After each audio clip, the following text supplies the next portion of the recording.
Good to have you join us today. Hello and welcome to Business Daily. I'm Lee Jae-yong in Seoul. We have plenty on our plate today, so let's get started with the day's highlights.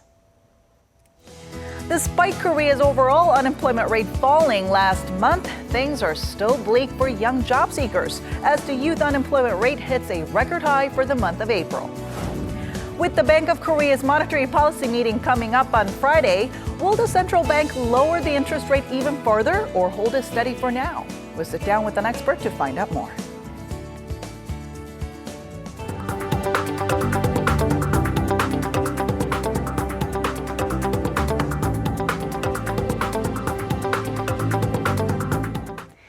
Senior government officials and the heads of Korea's biggest business groups gathered at a forum here in Seoul to share the results of President Park Geun-hye's recent state visit to Iran. Speaking at the event, President Park said the lucrative agreements reached with Tehran must work as momentum to boost Korea's economic growth. 새로운 시장을 개척하는 노력이 더욱 강화되어야 하겠습니다. 도행지성이라는 옛말처럼 없던 길을 우리가 먼저 다니면서 만들어 가야 합니다. The Korean leader also called on smaller companies and startups to actively participate in overseas business opportunities. She emphasized the potential of new export items in the smart city, e-commerce, and energy-related sectors. President Park and her delegation returned from a 3-day trip to Iran at the beginning of the month with scores of MOUs worth a combined $37 billion. The deals are mainly tied to rebuilding Iran's infrastructure. And the president isn't the only one promoting the benefits of close relations with Iran. Korea Economic Research Institute estimates that Korean exports to Iran will reach $84.5 billion by 2025. Some of the promising areas include infrastructure and facility construction, automobiles, petrochemicals, smartphones, and cultural content. Trade with the Islamic Republic is also expected to lead to 680,000 new jobs, with most in the construction services sector as new buildings and facilities are installed. The institute adds, however, that Korea needs to increase its foreign direct investment in Iran, which nosedived after international sanctions were placed on Tehran. Experts say one way to do that is to redirect some of Korea's FDI currently focused on Saudi Arabia. Korea's jobs report is out, and it shows that the overall unemployment rate fell in April from the month before, but the youth jobless rate remains stubbornly high. Our Shin Se-min has the details. It's a mixed bag for Korea's jobs market in April. Statistics Korea says the country added 252,000 new jobs, bringing the jobless rate down to 3.9% last month. But the number of jobs added has dropped from the previous month, putting the total number of employed at 26.2 million. The climate for young Koreans still looks grim. Statistics Korea says the youth jobless rate in April stood at 10.9%, down from 11.8% the previous month, extending its consecutive drop since February. Still, April's figure is a record high for that month. Cautioning against skepticism, the agency added that the high figures are largely attributed to it being the annual recruitment season when most graduates take civil service exams and apply for corporate interviews. The large number of graduates seeking jobs after leaving university pushes up the jobless rate in that age bracket, but it also raises the employment rate as well. The employment rate of those in the 15 to 29 age bracket rose 0.7 percentage points to 41.8% on year. The fact that there's movement in the country's job front is a good sign, but that's not enough. With the gap between the employment rate of young Koreans and the jobless figure not showing signs of narrowing anytime soon, it's going to be a long-term struggle for a lot of young people. Although not yet reflected in April's figures, looking ahead, the labor market is expected to hit a higher wall in the coming months. This is as the government's push for corporate restructuring is likely to push up the unemployment rate in the shipbuilding and construction industries. Shin Se-min, Business Daily. Korea's spending burden for its elderly population is set to nearly double over the next 3 decades. An April report by global credit rating agency Standard & Poor's indicates that government spending on seniors that took up 7.7% of the country's GDP last year will rise to 17.8% by 2050. Now, that's the fourth fastest growth rate among the 58 countries studied by the agency. Brazil had the highest rate of increase at 12.7 percentage points, followed by Ukraine and China. The agency says the hike is a direct result of the rapidly graying population, with Koreans aged 65 and over projected to take up roughly 35.9% of the population in 2050. That's similar to a forecast by the country's statistics office, which puts the figure at just over 35%. It's been 2 years now since a severe heart attack left Samsung Group without its leader, Lee Jae-yong. In his absence, Lee's 3 children have taken over, and our Eunice Kim takes a look back at the state of affairs at Korea's most prominent conglomerate. The company remains mum on the health details of Samsung Group chairman Lee Jae-yong. The void at Korea's largest conglomerate has pushed the patriarch's 3 children, all in their 40s, to step up to the plate. First, the crown jewel. In the quarter following Chairman Lee's sudden collapse, the numbers for the world's top smartphone maker were dismal. Samsung Electronics' third quarter profits plunged by 60% year over year, tanking it below the 5 trillion won mark for the first time in 3 years. But by the next quarter, that threshold would be recovered, with eldest Lee Jae-yong at the reins. The company took its operating profit beyond the 7 trillion won mark within a year, inviting the assessment the vice chairman, known as simply Jay abroad, possesses management potential. But the heir apparent is seen to be a work in progress, especially as the future sectors deemed to be his, like biologics and auto electronics, are still inconclusive. We'll need real gains in the biologics, auto, and finance businesses for the markets to give him positive marks. Eldest daughter Lee Boo-jin has made an impression with her quiet decisiveness in leading Samsung's $2.6 billion hospitality business, Hotel Shilla.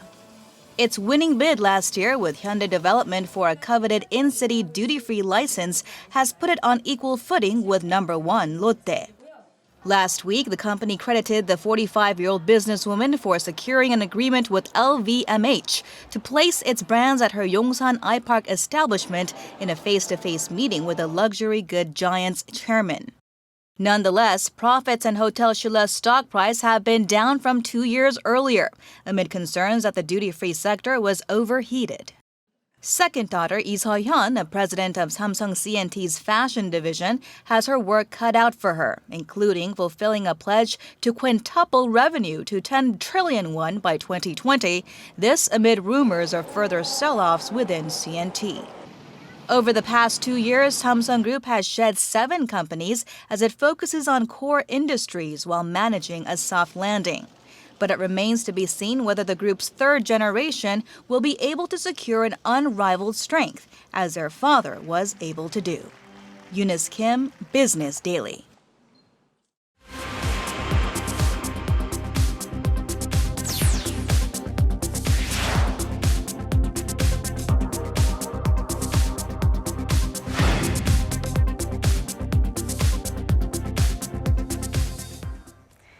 As talks continue on what role the Bank of Korea should play in the country's corporate restructuring process and whether it should unleash Korea's own QE, eyes are also on the upcoming monetary policy meeting and whether the central bank will further lower the interest rate from its current record low of 1.5%. To talk more about this with us, Professor Shin Se-don of Sookmyung Women's University joins us in the studio today. So good to see you, Professor. Yeah, my pleasure. All right, so amid the ongoing debate on implementing Korean-style quantitative easing program, investors are trimming bets on a further rate cut by the Bank of Korea. So do we see any major factors in the economy that would warrant a rate cut? Not really. If you look at the fundamental economic data, there has been little change over the course of a couple of quarters in terms of the rate of inflation remaining 1% per year, and rate of economic growth about 2.5 and 2.7 range, and export is growing at about 10 or 11% in the negative. So fundamentally, there hasn't been any significant change in macroeconomic environment. So I don't find any specific reason for additional rate cut on the part of the Bank of Korea. Now, one thing to note is that at the upcoming monetary policy meeting on Friday, there are going to be 4 new board members present at the meeting. So do you think that would perhaps bring about a change in direction in monetary policies? Well, out of 7 entire members, 4 new entrants to the member being enough to form a decisive majority. But if you look at each new member,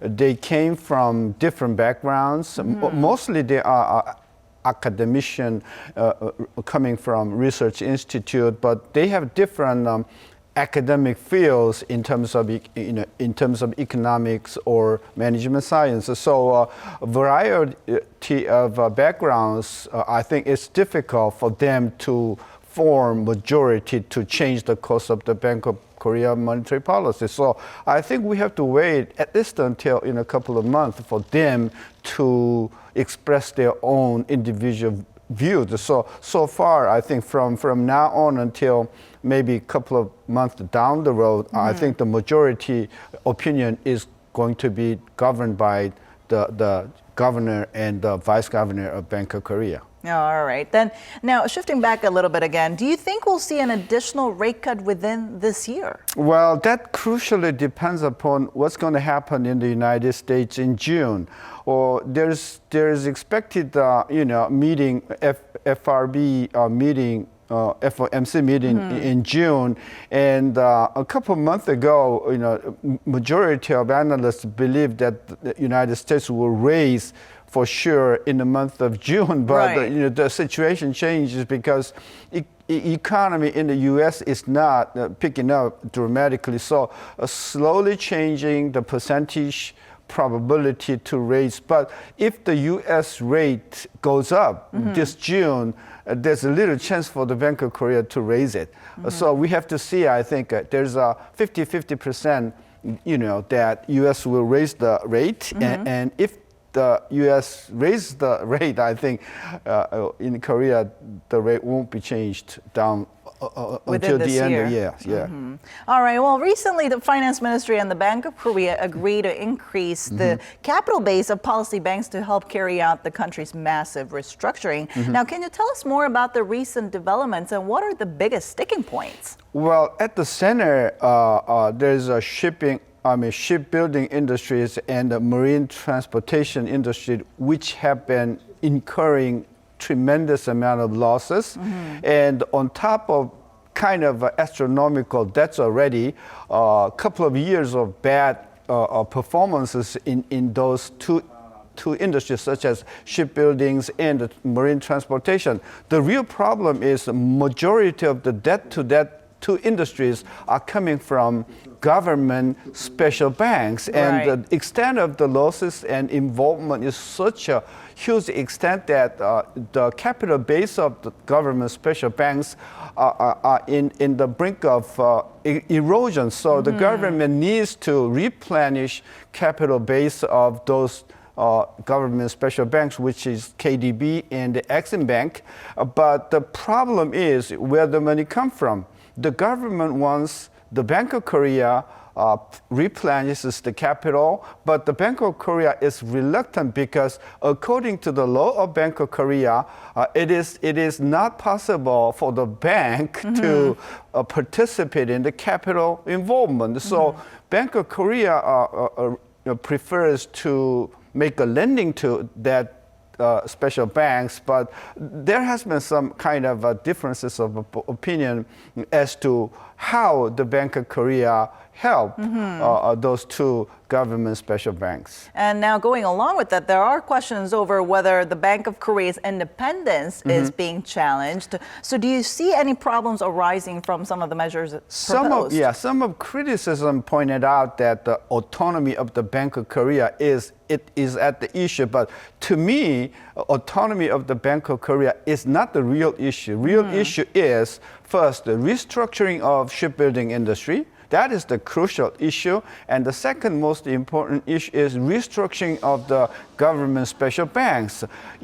This is not the first time that KDB and Exim Bank has been involved with a huge loss. We had the 1997 IMF crisis, and also we have 2008 crisis. In every case, national special government banks has been involved and incurred huge losses, and which are coming from people's tax money. Right. So we got to be very careful at this time whether we have to let KDB and Exim Bank do not change at all, or at this time we have to conduct the real restructuring for those two government special banks. Then going back to the role that the Bank of Korea should play amid this ongoing corporate restructuring, what role should the Bank of Korea play? Well, according to the law of Bank of Korea has to make actions only in the case of general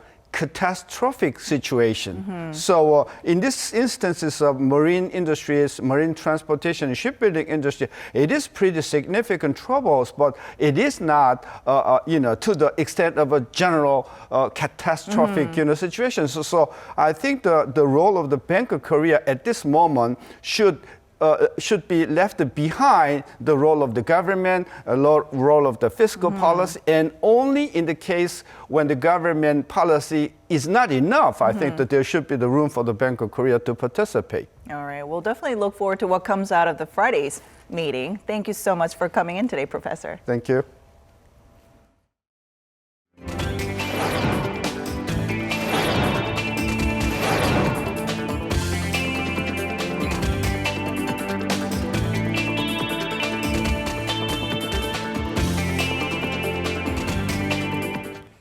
And that brings us to the end, but we'll be back tomorrow with more, so hope to see you right back here for the latest edition of Business Daily. Thanks for watching and see you soon.